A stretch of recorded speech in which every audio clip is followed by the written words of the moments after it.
আমার আজকের রেসিপি তরকার ডাল। তো এই তরকার সঙ্গে তো আমরা সবাই খুবই পরিচিত, খুবই পছন্দের খাবার আমাদের ওই রুটি, তরকা, পেঁয়াজ আর একটু কাঁচা লঙ্কা, ব্যাস দারুণ ডিনার, মানে ভীষণই ভালো লাগে খেতে। তো এই তরকা আমরা নানান রকমভাবে রান্না করে থাকি। আজকে আমি খুব সহজভাবেই রান্নাটা করে দেখাচ্ছি, কিন্তু টেস্ট হয় কিন্তু অসাধারণ এভাবে রান্না করলে। তো চলুন দেখে নেওয়া যাক যে আমি কীভাবে রান্নাটা করেছি। আমি এখানে সবুজ মুগ ডাল বা তরকার ডাল নিয়েছি 200 গ্রাম মতো। এটা আমি খুব ভালো করে ধুয়ে নিয়েছি। এবার এটা সেদ্ধ করব। আমি কিন্তু আগের দিন ভিজিয়ে রাখতে পারিনি, কারণ আমার হাতে সময় ছিল না।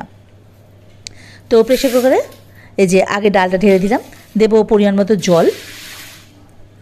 তো এবারে এর মধ্যে দিয়ে দেবো আমি দুটো ছোটো এলাচ, যেটা একটু ফাটিয়ে দিয়েছি। দিয়ে দিলাম রসুন, 3টে রসুন কুচি করে নিয়েছি, থেতো করে নিয়েছি আর কি।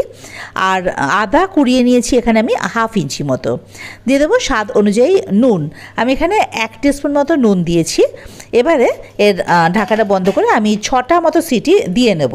ডালটা যদি আমি 5-6 ঘন্টা ভিজিয়ে রাখতাম বা আগের দিন ভিজিয়ে রাখতাম, তাহলে কিন্তু 2টো সিটিতেই হয়ে যেত। কিন্তু যেহেতু আমার হাতে সময় ছিল না, তাই সাথে সাথে তো ডালটা ধুয়ে সেদ্ধ করতে বসিয়ে দিয়েছি, তাই 6টা সিটি আমার দিতে হয়েছে।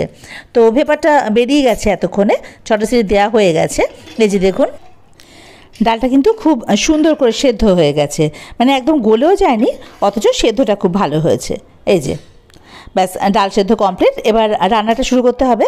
তার জন্য ওভেনে কড়াই বসিয়ে তাতে আমি সর্ষের তেল দিয়ে দিলাম এই 3 টেবিলস্পুন মতো। খুব বেশি তেল তো লাগে না তরকার ডাল রান্না করতে, তো সর্ষের তেল তো, তাই তেলটা গরম হয়ে যাবে, মানে তেলের কাঁচা গন্ধটা যখন চলে যাবে তখন এর মধ্যে আমি দিয়ে দেবো রসুন কুচি। আমি এখানে মোটামুটি 8-9টা রসুন কুচিয়ে দিয়েছি। আপনারা কিন্তু রান্নাটা ইচ্ছে করে সাদা তেলেও করতে পারেন, তো আমি এটা সর্ষের তেলেই রান্নাটা করে থাকি আর কি। তো এবার এর মধ্যে দিয়ে দেবো আদা কুচি। আমি এখানে 1 ইঞ্চি মতো আদা ভালোভাবে কুচিয়ে দিয়েছি। এবার দিলাম কাঁচা লঙ্কা কুচি। আপনারা কিন্তু কাঁচা লঙ্কাটা যে যেরকম ঝাল খান সেই অনুযায়ী কম বেশি করে নেবেন। আমি এখানে 3টে কাঁচা লঙ্কা কুচিয়ে নিয়েছি।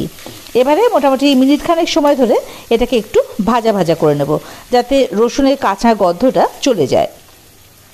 এবারে এর মধ্যে দিয়ে দেবো আমি পেঁয়াজ কুচি।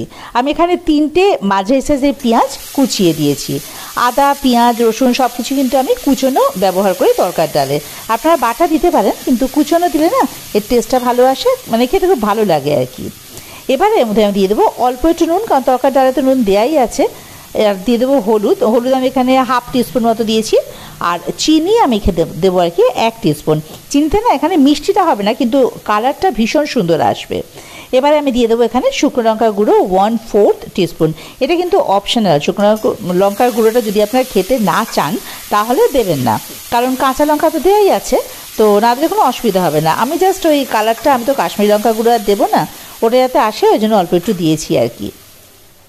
এই যে দেখুন, এটা মোটামুটি মিডিয়াম ফ্লেমে মিনিট 5 সময় ধরে ভাজা ভাজা করে নিয়েছি। এই যে এবারে আমি এর মধ্যে টমেটো কুচি দিয়ে দেবো।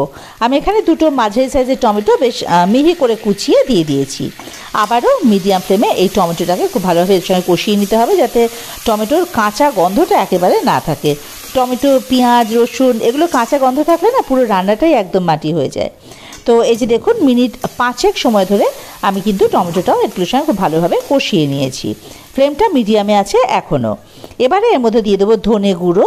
আমি এখানে 1 টিস্পুন ধনে গুঁড়ো দিলাম। কসুরি মেথি দিলাম 1 টিস্পুন উঁচু উঁচু। গরম মশলা গুঁড়ো দিলাম 1/2 টিস্পুন। এই মিডিয়াম ফ্লেমে সব কিছু ওই মিনিট খানেক সময় ধরে খুব ভালোভাবে একটু মিশিয়ে নিতে হবে। এটা খুব ভালোভাবে মিশে গেলে এর মধ্যে দেবো আমি টমেটো সস। আমি এখানে 2 টেবিলস্পুন মতো টমেটো সস দিলাম। আপনারা টমেটো সস নাও দিতে পারেন, কারণ টমেটো তো দিয়েছেন, কিন্তু টমেটো সস দিলে এই রান্নাটা, মানে রান্নার স্বাদটা ভীষণ ভালো আসে। তো এটা আবার ভালোভাবে কষিয়ে নিয়েছি। এই যে দেখুন, কালারটা কত সুন্দর এসছে। কাশ্মীরি লঙ্কা গুঁড়ো দেওয়া কিন্তু কোনো প্রয়োজনই পড়েনি। এই যে কষানো কিন্তু কমপ্লিট। 5 থেকে দেখুন অল্প অল্প তেল ছাড়তে শুরু করে দিয়েছে, মানে খুব ভালোভাবে কষানো হয়ে গেছে। এবারে এর মধ্যে এই সেদ্ধ করে রাখা তরকার ডালটা দিয়ে দেব, আর ফ্লেমটাকে কিন্তু এখন হাইতে করে দেব। এবার পুরো মশলাটা ডালের সঙ্গে আগে খুব ভালোভাবে মিশিয়ে নেব। মেশানো হয়ে গেলে এতে দিয়ে দেবো গরম জল। আমি কিন্তু এখানে ঠান্ডা জল দেবো না। আমি মোটামুটি ওই 2 কাপ মতো গরম জল এর মধ্যে দিয়ে দিয়েছি।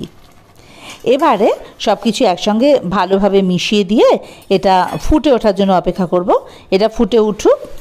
এই যে ভালোভাবে ফুটে গেছে। মিনিট 2 এটাকে আমি আরও ফুটিয়ে নেব, তাতে করে এটা আরেকটু ঘন হয়ে যাবে। এই যে এটা মিনিট 2 ফুটে উঠুক। এই যে দেখুন এটা ভালোভাবে ফুটে গেছে। এইবারে এটার মধ্যে ধনেপাতা কুচি ছড়িয়ে ফ্লেমটাকে অফ করে ঢাকা দিয়ে স্ট্যান্ডিং টাইমে রেখে দেবো মিনিট 2 আরও। মিনিট 2 পর ঢাকাটা করে দিলাম। দেখুন রেডি আমাদের তড়কা। হ্যাঁ, আমি কি এখানে না ওই ধনেপাতা দেওয়াটা আর কি সেই ভিডিওটা স্কিপ করে গেছি, ওটা দেখানো হয়নি, তার জন্য বিশেষভাবে দুঃখিত আর কি। তো যাই হোক, এই যে আমার তড়কার ডাল কিন্তু একদম রেডি। তো কেমন লাগলো রেসিপিটা আপনাদের আমাকে কিন্তু অবশ্যই কমেন্ট বক্সে জানাতে ভুলবেন না। আর এভাবে করে তড়কার ডাল রান্না করে দেখবেন, খুব সহজ পদ্ধতি, অথচ খেতে কিন্তু ভীষণ ভালো লাগে। এবারে এটা একটা অন্য পাত্রে ঢেলে নেব। রেসিপিটা ভালো লাগলে অবশ্যই লাইক শেয়ার কমেন্ট করার অনুরোধ রইল। আর যারা আমার চ্যানেলের নতুন তাদেরকে অনুরোধ করি, যদি আমার রেসিপিগুলো আপনাদের ভালো লেগে থাকে তাহলে অবশ্যই আমার চ্যানেলটা সাবস্ক্রাইব করে আমার পাশে থাকুন আর বেল আইকনটা প্রেস করে দেবেন, তাতে আমি কোনো নতুন রান্না আপলোড করলে তার নোটিফিকেশানটা আপনাদের কাছে সবার আগে পৌঁছে যাবে। আর যারা আমার সাথে আছেন তাদের অনেক অনেক ধন্যবাদ।